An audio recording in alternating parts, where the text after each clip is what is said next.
আপনারা শুনছেন কথাবাণী। আজ আমরা শোনাব শ্রীমতী হেমলতা সরকার রচিত ছোট গল্প চণ্ড ও মুকুলজি। আষাঢ় মাসের মুকুলে মিবারে রানা প্রতাপ সিংহের বিষয়ে কিছু বলা হইয়াছে। এবার সেই বংশজাত আর এক মহাত্মার বিষয়ে কিছু বলিব। ইহার নাম চণ্ড। ইনি মিবার রাজ রানা লাক্ষের পুত্র। লাক্ষের রাজত্বকালে মিবারের বিশেষ শ্রীবৃদ্ধি হইয়াছিল। তাহার অনেকগুলি পুত্র কন্যা ছিল, তন্মধ্যে কুমারচণ্ড সকলের বড়। একদিন রানা লাক্ষ মন্ত্রী পরিষদ প্রভৃতিকে লইয়া রাজসভায় বসিয়া আছেন। এমন সময় মাড়োবার রাজ রণমল্লের নিকট হইতে নারিকেল ফল লইয়া একজন দূত তথায় উপস্থিত হইল। রাজপুতদিগের মধ্যে নারিকেল ফল পাঠাইয়া বিবাহের প্রস্তাব উপস্থিত করিবার রীতি ছিল। রানা তাহার যথাযোগ্য অভ্যর্থনা করিয়া আগমনের কারণ জিজ্ঞাসা করিয়া জানিতে পারিলেন যে মাড়োবার রাজ চণ্ডের সহিত আপনার কন্যার বিবাহের প্রস্তাব করিয়া পাঠাইয়াছেন। রানা শুনিয়া হাসিয়া বলিলেন, তাই ভালো। আমি ভাবছিলাম এই বৃদ্ধ বয়সে কে আবার আমার বিবাহের প্রস্তাব করে পাঠাবে। চণ্ড সে সময় রাজসভায় উপস্থিত ছিলেন না। তিনি আসিয়া পিতার পরিহাসের কথা শুনিয়া বলিলেন, পিতা যখন পরিহাস করিয়াও সে কন্যার সহিত নিজের বিবাহের কথা ভাবিয়াছেন, তখন আমি আর তাহাকে বিবাহ করিতে পারি না। সুতরাং তিনি কোনো মতেই সে কন্যাকে বিবাহ করিতে সম্মত হইলেন না। রানা লাক্ষ পুত্রকে কত বুঝাইলেন, কত তিরস্কার করিলেন, কত অনুরোধ করিলেন, কিছুতেই তাহাকে সম্মত করাইতে পারিলেন না।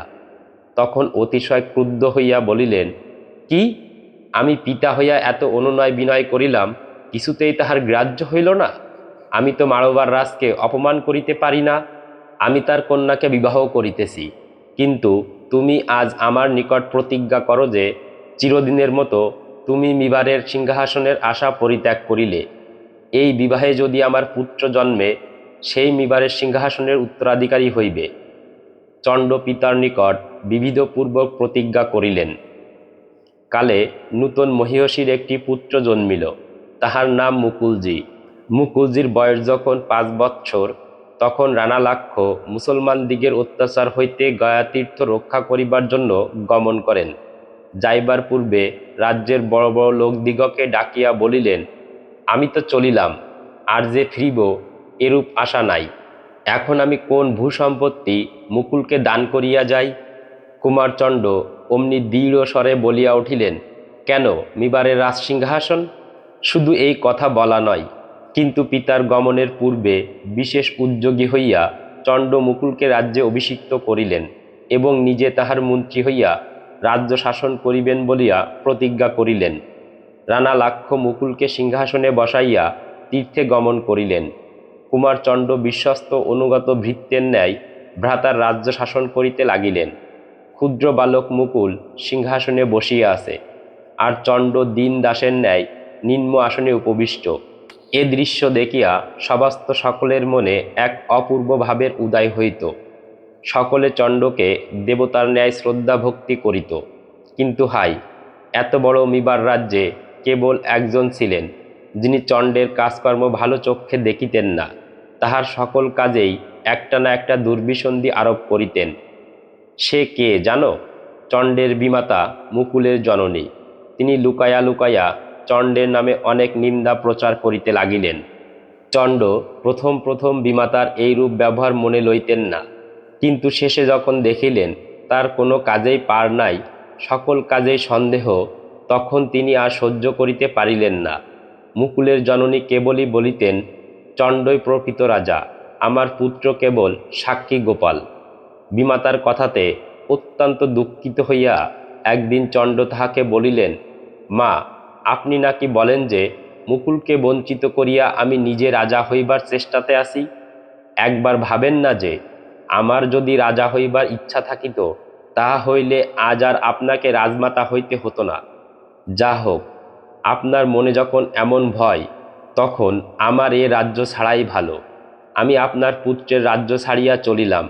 আপনি পুত্রের কল্যাণ দেখুন, কিন্তু সাবধান, আমার পিতার রাজ্য যেন ছারখার না হয়, আর আপনার পুত্রের যেন কোনো বিপদ না হয়। এই বলিয়া চণ্ড বিমাতার পদধূলি লইয়া ভ্রাতাকে আশীর্বাদ করিয়া মিবার রাজ্য পরিত্যাগ করিয়া শূন্য হস্তে অশ্বপৃষ্ঠে চলিয়া গেলেন। বিমাতা একটি কথাও বলিলেন না। মুকুলের জননী অচিরে আপনার পিতা, ভ্রাতা ও আত্মীয় স্বজনকে ডাকিলেন। তাহারা রাজকার্য দেখিতে লাগিলেন। মাড়োয়ার রাজ প্রথম প্রথম দরিদ্রকে কোলে লইয়া সিংহাসনে বসিতেন, পরে একাই বসিতে আরম্ভ করিলেন। ক্রমে তাহার পিতা পুত্রে সকলই গ্রাস করিয়া ফেলিলেন। এমনকি মুকুলকে হত্যা করিবার জন্য ষড়যন্ত্রও চলিতে লাগিল। তথাপি মুকুলের জননীর চেতনা নাই। শেষে একদিন মুকুলের বৃদ্ধা ধাত্রী রানীকে বিশেষ তিরস্কার করিয়া কহিল, আপনি কি একেবারে অন্ধ হইয়াছেন? পুত্রের রাজ্য ও জীবন সকলই যায়, তবু কোন সুখে নিশ্চিন্ত হইয়া বসিয়া আছেন? ধাত্রীর তিরস্কারে রানীর চক্ষু ফুটিল। তাই তো, কি সর্বনাশ!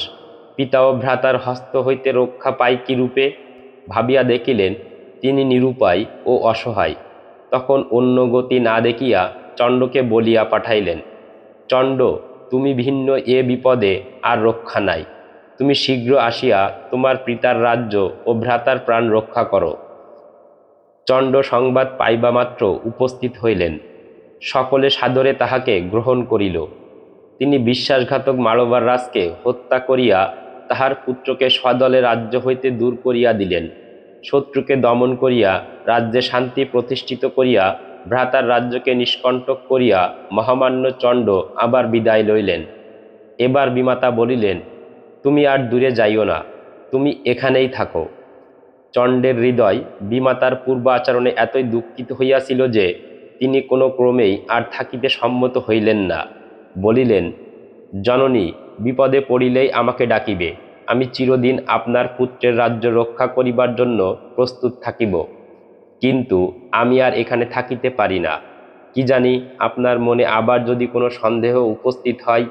শত্রুর অস্ত্রাঘাত বুক পাতিয়া লইতে পারি, কিন্তু আত্মীয়ের অবিশ্বাস সহ্য হয় না। এই বলিয়া চণ্ড জন্মের মতো পিতৃরাজ্য পরিত্যাগ করিয়া চলিয়া গেলেন। প্রজাগণ হাই হাই করিয়া কাঁদিতে লাগিল। ব্যাস, আজ এ পর্যন্তই। আমাদের গল্প পাঠ যদি আপনাদের ভালো লাগে তাহলে আমাদের চ্যানেলটিকে সাবস্ক্রাইব করুন, লাইক, কমেন্ট ও শেয়ার করুন। ধন্যবাদ।